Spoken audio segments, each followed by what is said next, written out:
Welcome back to The Big Question. Our guest tonight is Majority Leader and Garissa Town MP, Aden Duale. Thank you so much for making time for us for The Big Question tonight.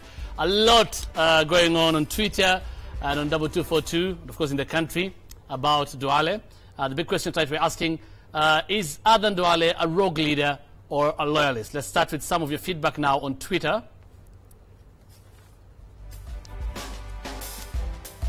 Right, and we start with Twitter. We have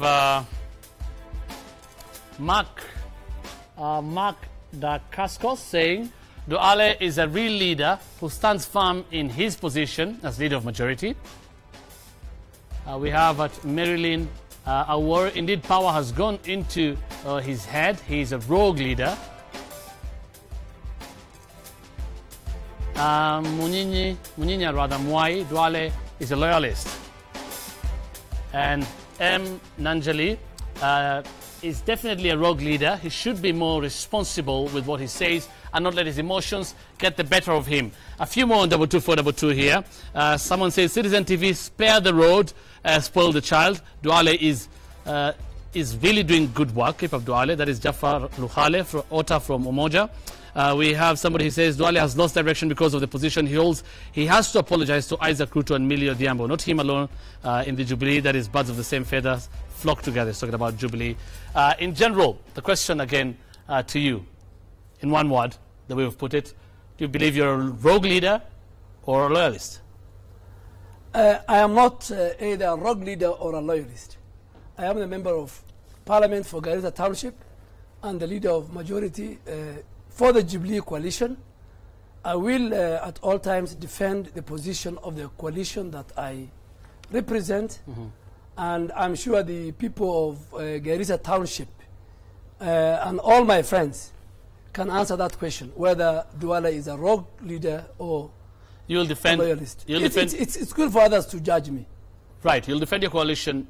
At how far can you go in defending them? Oh, I will defend my coalition as far as the Constitution provisions are provided for. Allows you to. I will stand for the ideals and aspirations and the agenda and the programs of the Jubilee coalitions, day in, day out. Okay, let's look I have no apologies to make on that. Okay, let's see if you'll have any apologies to make on this. That's one of the questions coming up next as we look at this clip of what transpired yesterday in Narok between Aden Duale and Chair of the Council of Governors and Bomet Governor Isaac Ruto. Let's have a look. Mkono moja unasema pesa mashinani, mkono mwingine hutaki tukuulize maswali. Hii pesa si ya mama yako bwana. Hii pesa si ya baba yako. Hii pesa ni ya Wakenya. Na lazima watu waulizwe. Lazima watu waulizwe. Wewe relax, tumeongea tutaongea. Ya pili, tukiuliza maswali hawataka kujibu. Mimi nitatoboa leo. Mheshimiwa Kabogo, umeulizwa maswali 200 million. Mheshimiwa Jagra Guma, umeulizwa maswali ya 300 million. Mheshimiwa Governor wa Muranga, umeulizwa pesa. Lazima pesa ya Kenya iwajibike. You must account for the people of Kenya. Sisi tumesema. Isaac Ruto there wasn't impressed. You were abusive, weren't you?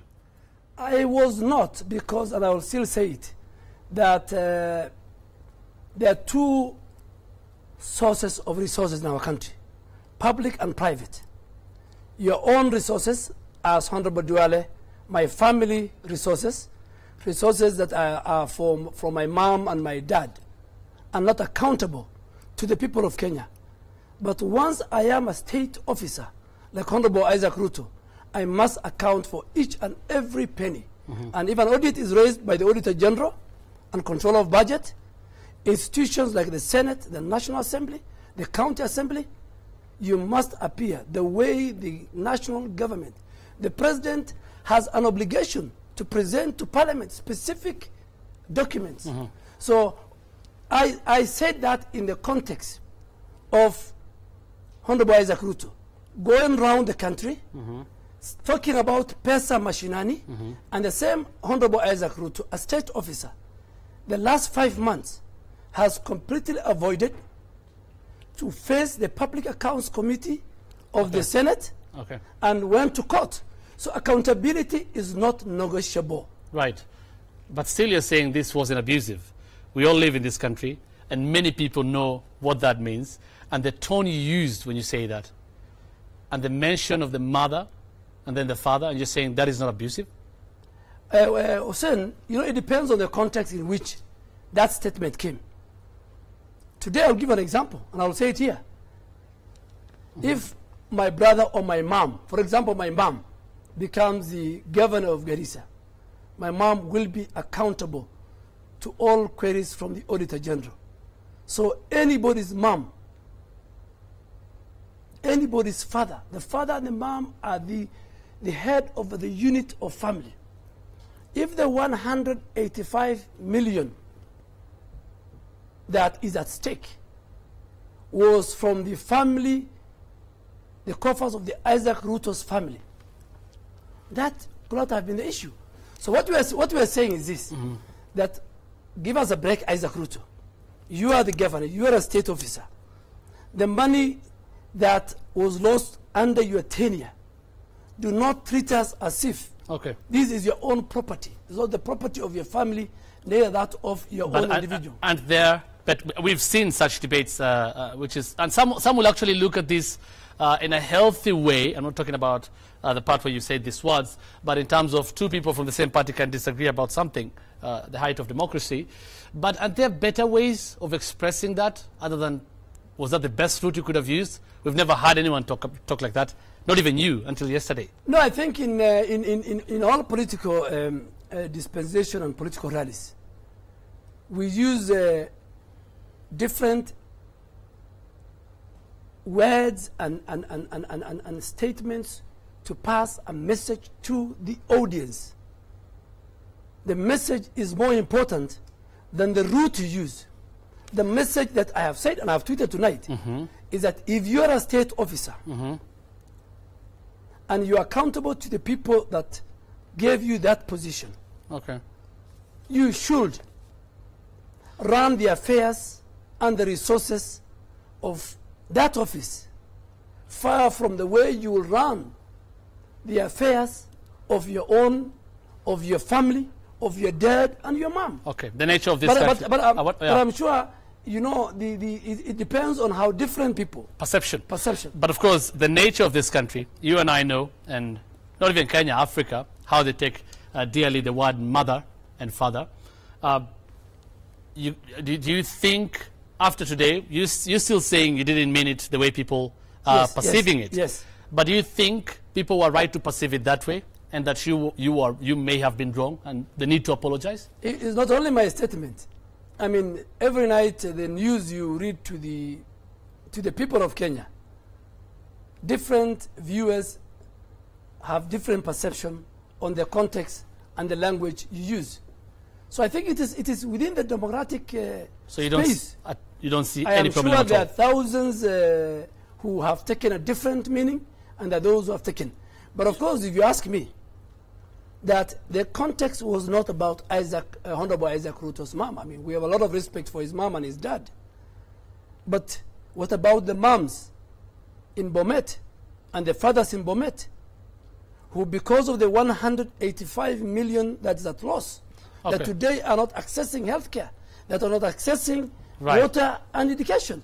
So as much as we discuss the mom of Isaac Ruto, whom we have a lot of respect, the other moms who live and the dads who live in Bomet County, who he is a state officer, must also be considered in this context. Let's try and move away from this. The last question here. Let's take a look at Isaac Ruto's reaction on this. He says there, it is absurd for the likes of Duale to peddle falsehood against me over the corruption that does not exist, and further invoke the names of my parents in the framed up financial scandals. And then his father says,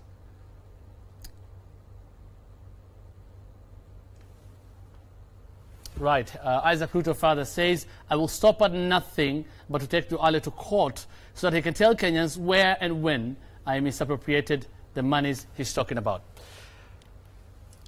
You could be headed to court, one, and two again, finally, as we move away from yesterday's incident, to confirm with you, you have no apologies to make. Absolutely, I have no apologies to make to Isaac Ruto. But I have apologies to make to the people of Bomet, who he is the governor, and who have he has misappropriated 185 million. It's not Aden Duale who's saying. Okay. This is the Auditor General on the financial operations of the Bomet County. Secondly, as we stand here, the history of Isaac Ruto in terms of financial impropriety didn't start with the Bomet. I mean, if you look at the Public Accounts Committee of 2012-2013, Isaac Ruto has a serious audit query. Okay, we'll look at that. We'll look at that. We'll look at that later. I will go to court, but I can tell you, I am as clean, as white as cotton. Isaac Ruto need not to go to court. He need to go to the Senate and answer questions on the 185 million shillings. Right. From the Isaac, Auditor we'll General. try and get Isaac Ruto in studio. Of course, we can't keep talking about his what you're saying. It's a public document. Fine. But it's only before Parliament. It's only fair that we have Isaac Ruto so that we have the right of reply. So I'll move on. From such and what happened yesterday and the reaction we are seeing, many people refer to you as an abrasive and confrontational leader. The word abrasive, the word confrontations are very, very subjective terms. You're neither? I am neither, but I can tell you for free, and the people who know my history, is that I will speak my mind. I will stand for the truth. And I will call a spade a spade. And maybe that is the perception people will see, that Honorable Duale is very confrontational. I don't blink an eye.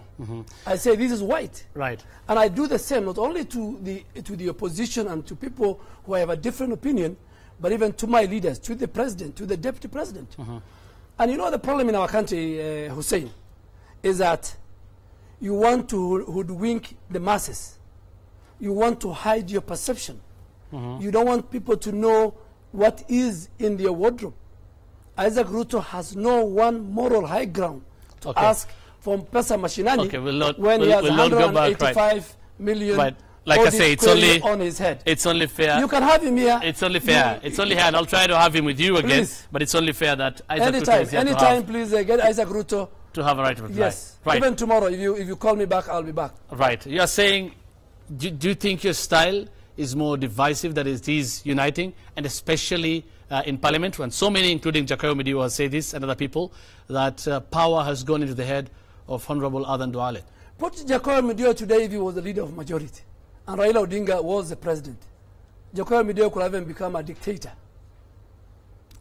And I can tell you, under the position of the leader of majority, I have no choice than to rally the troops of Jubilee. And today I can tell you the legacy I have up to where I am today. All the agendas of the Jubilee government sailed through the National Assembly. I did that through making sure that my colleagues, both from the opposition and the ruling coalition, come together. If I was what Jakayo Midio, of course Jakayo Midio wants me to do things his way. But I can tell you, put Jakayo Midio in the shoes that I am. Put him as the leader of majority and Raila Odinga as the president of the Republic of Kenya. Okay, we're not discussing him. Some of the things you've said, and I'll quote some of it here, like in Parliament, you once said ODM and Al-Shabaab are speaking absolutely the same language. I'll repeat today. I'll repeat tomorrow. Do you think that is a responsible thing to say as the majority leader? Absolutely. I was told to substantiate. And when you say two organizations are speaking together, you look from the narrative. They say both Al-Shabaab and ODM or CORD have consistently said we must withdraw Kenya Defense Forces from Somalia, and they is not speaking the same language. Honestly, with how Al-Shabaab is perceived in this country, is that the right thing to say? ODM is a party. Absolutely. ODM is a party and has leaders who have been elected, national leaders that have been elected by Kenyans in this country. The question you should have asked is, the leadership of ODM should have been very, very careful from the onset not to share the same script and the same message of an illegal movement. So it's not me. So you but just I can tell you, on the floor of the House, I did a substantiation, and I said, the Hansard will bear me out. Okay. Parliament now, and many people say this, and because of such things that we've talked about, Parliament many people say it is very divided because of people like you and how you talk. Absolutely, that is not correct. Parliament, and more so the Jubilee coalition that I lead, is more united than ever before. Forget about the Jubilee coalition. I'm talking about the other coalitions. I'll give you an example. Last week we had a special session of the House of a motion from a committee of agenda from the Jubilee government on the vetting and approval of the High Commissioners and the Director General of NSIS. The mover of those two motions were from Jubilee. The seconders were both called Jacob Midio and Aden Kainan. Is that a divided house, or is that a house which is united? So it's about perception. But of course, and we look at some of the things that have been happening in the National Assembly. Hussein, I can tell you, each and every statement I make in Parliament and outside Parliament, since I joined politics in 2007, I have maintained consistency. Even the one of yesterday, it's about 185 million. I will stick to that. And ask my colleague in the party, Isaac Ruto, take a walk to the Senate. Clean yourself. Right. Again, Isaac Ruto will bring him here. Consistency. I'll ask you a question on that, specifically consistency. And you're saying the other question is, that you think because of this, you're saying it is not divided. The House is not divided. It's not. But being the majority leader, we have a problem here, or not, but according to the Jubilee, is a problem, the referendum. Why has it been so hard for you to reach out to the opposition thus far, and especially in Parliament? Because like you said, these things can also be handled in Parliament and not a referendum. Isn't it an indication of how divisive it has been? You know, if you ask me, there's no referendum in our country. There's politics. And the politics is to create relevancy for the coalition. Right. Until 2017. If there was serious clamor for more resources to go to the county governments. But that's what they've been doing. Yes, they've been calling for more resources. More resources. In 2013, 2014, the allocation was 190 billion. 2014, 2015 is 238 billion, about 48 billion extra. Was there a referendum to get 48 billion extra? Was there a clamor? Was there a pesa machinani of Isaac Ruto? So what we are saying is, the Constitution is very clear. Article 206. If you want to amend that article and create more resources, Parliament will do it in one afternoon sitting.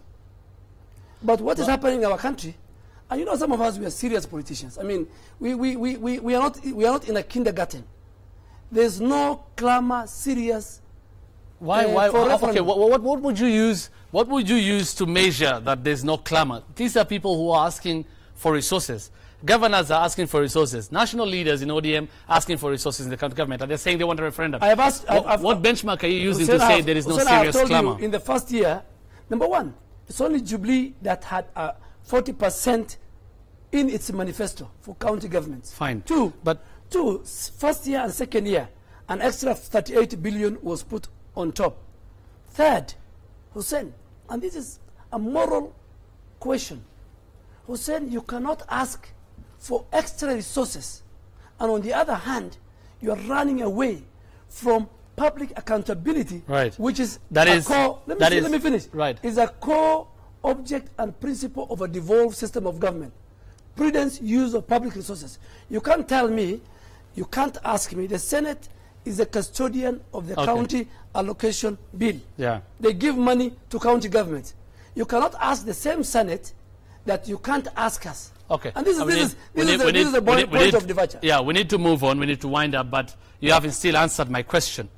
I mean, they are still going on with the referendum calls. Why has it been so hard, if you're the majority leader and you say this house is not divided under you, for you to reach to the opposition and try and handle this in Parliament? Let me tell you, Hussein. Why can't you find a consensus and talk to them? Hussein, let me tell you.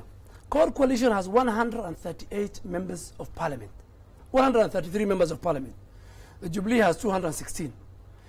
The Core leader is on record saying that Parliament is like a workshop.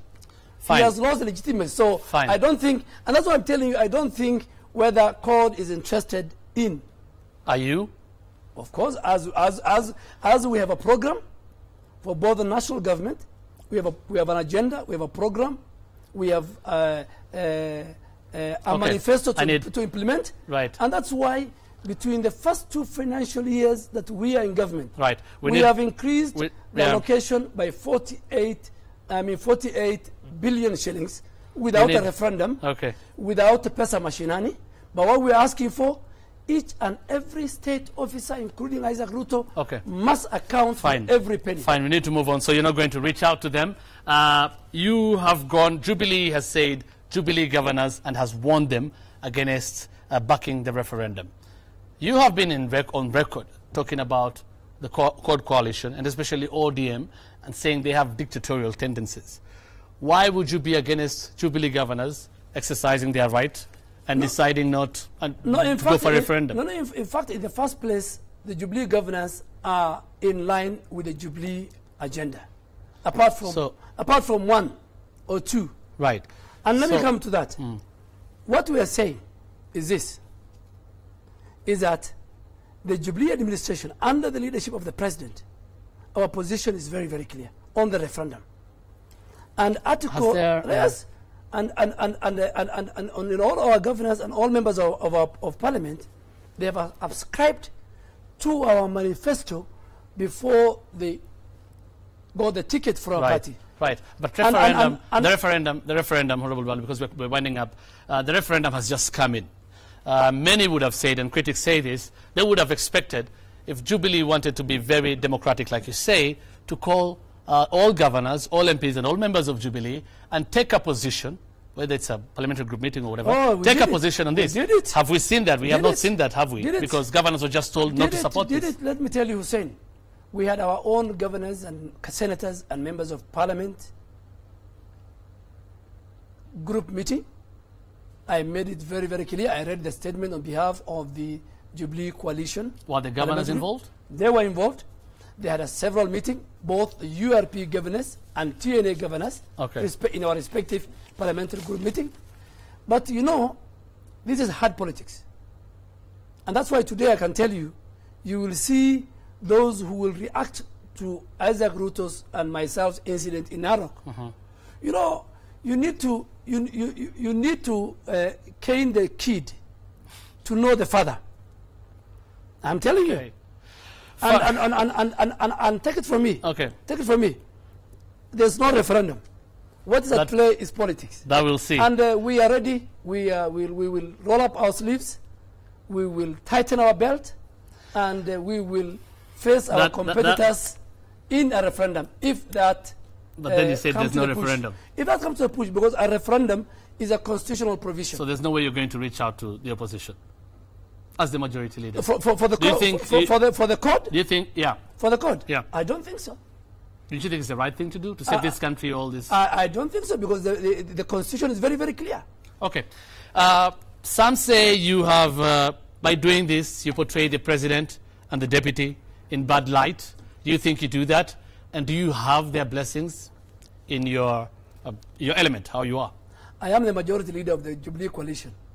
And my relationship with the president and the deputy and the whole coalition, it is for the coalition to know. I mean, I don't think whether out their perception, but my relationship with the president and the deputy president and the whole Jubilee family is more stronger than ever before. I can tell you that. Finally, Homa Bay MP Peter Kuluma said today he wanted the majority leader to apologize for what he said yesterday.